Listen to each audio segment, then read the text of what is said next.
അക്ഷയ സംരംഭകരുടെ സംഘടനയായ ഫേസ് ജില്ലാ കൺവെൻഷൻ നടത്തി. ശാസ്താംകോട്ടയിലാണ് കൺവെൻഷൻ സംഘടിപ്പിച്ചത്. ഉല്ലാസ് കോവൂർ MLA ഉദ്ഘാടനം ചെയ്തു. അക്ഷയ സംരംഭകരുടെ സ്വതന്ത്ര സംഘടനയായ ഫോറം ഓഫ് അക്ഷയ സെന്റർ എന്റർപ്രൈനേഴ്സ് ഫേസിന്റെ ജില്ലാ കൺവെൻഷനാണ് ശാസ്താംകോട്ടയിൽ നടത്തിയത്. ഉല്ലാസ് കോവൂർ MLA കൺവെൻഷൻ ഉദ്ഘാടനം ചെയ്തു.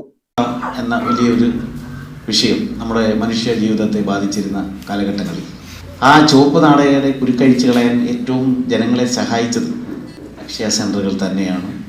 ഒരു ഓഫീസിൽ നമ്മൾ എത്ര തവണ കയറി ഇറങ്ങിയാലാണ് നമുക്ക് ഒരു സർട്ടിഫിക്കറ്റ് ലഭിക്കുക.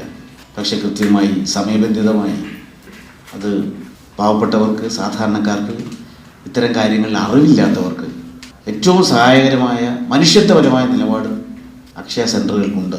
ഇപ്പോഴുമുണ്ട്, പണ്ടുമുണ്ട്.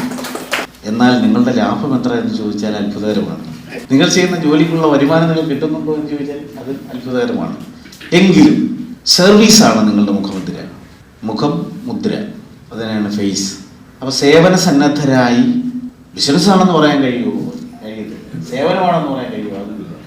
അർഹിക്കുന്ന വേതനം കിട്ടുന്നോ? അതുമില്ല. അപ്പോൾ എന്തിനാണ് ഇത് ചെയ്യുന്നതെന്ന് ചോദിച്ചാൽ മനുഷ്യരോടുള്ള, സഹജീവികളോടുള്ള ഒരു സഹായ ഹസ്തമാണത്. ഫോറം ജില്ലാ പ്രസിഡന്റ് പ്രീന മേരി ജോസഫ് അധ്യക്ഷത വഹിച്ചു. സംസ്ഥാന സെക്രട്ടറി AP സദാനന്ദൻ മുഖ്യ പ്രഭാഷണം നിർവഹിച്ചു. നമ്മൾ വന്നിരിക്കുന്ന ഈ സംഘടനയുടെ പിറവി എവിടെ നിന്നാണ്?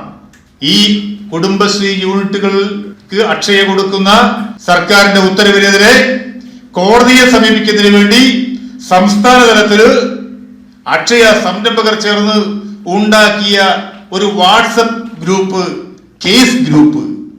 ആ കേസ് ഗ്രൂപ്പാണ് പിന്നീട് ഫേസായി രൂപാന്തരപ്പെട്ടത്. എറണാകുളത്ത് ഹൈക്കോടതിയിൽ ഏതൊക്കെ വക്കീലന്മാരെ നമുക്ക് കാണണമെന്ന് കൂടിയാലോചിക്കുന്നതിന് വേണ്ടിയിട്ട് വിവിധ ജില്ലകളിലെ സംരംഭകര് അങ്ങനെ എറണാകുളത്ത് ഇങ്ങനെ ഒത്തുകൂടി. മുതിർന്ന അക്ഷയ സംരംഭകരെ പരിപാടിയിൽ ആദരിച്ചു. അശോകകുമാർ അനുശോചന പ്രമേയവും നീതു B പ്രവർത്തന റിപ്പോർട്ടും സുനിത S സാമ്പത്തിക റിപ്പോർട്ടും അവതരിപ്പിച്ചു. നജീദ് I സ്വാഗതം പറഞ്ഞു. ഷബീർ കാസിം നന്ദി പറഞ്ഞു. വിവിധ വിഷയങ്ങളിൽ ക്ലാസും നടത്തി. അതിൽ രണ്ട് കാര്യങ്ങൾ അക്കമിട്ട് സദൻ സാറ് പറഞ്ഞു ഇല്ലേ? ഏതെല്ലാം രീതിയിൽ എങ്ങനെയൊക്കെ ഒരു സംഘടനയുടെ മെമ്പർമാർക്ക് ബെനിഫിറ്റുകൾ ഉണ്ടാക്കി കൊടുക്കുന്നതിനുള്ള പ്രവർത്തനങ്ങൾ നടത്താം എന്നതിനെ കുറിച്ച് കൃത്യമായിട്ട് പറഞ്ഞു. അടുത്തത് നമ്മൾ ഓരോരുത്തരുടെയും കടമയാണ്. നമ്മുടെ സംരംഭകർക്ക് വരുന്ന അവശതകളിൽ അല്ലെങ്കിൽ അവരുടെ ആവശ്യങ്ങളിൽ നമ്മൾ പരസ്പരം താങ്ങായി നിൽക്കുന്ന ഒരു പദ്ധതിയാണ് നമ്മൾ ഫേസിന്റെ രൂപീകരണ വേളയിലാണ് നമ്മൾ ഇതിന്റെ ഒരു പ്രൊജക്ട് അവതരിപ്പിക്കുന്നതും. News bureau, Sasthamkotta.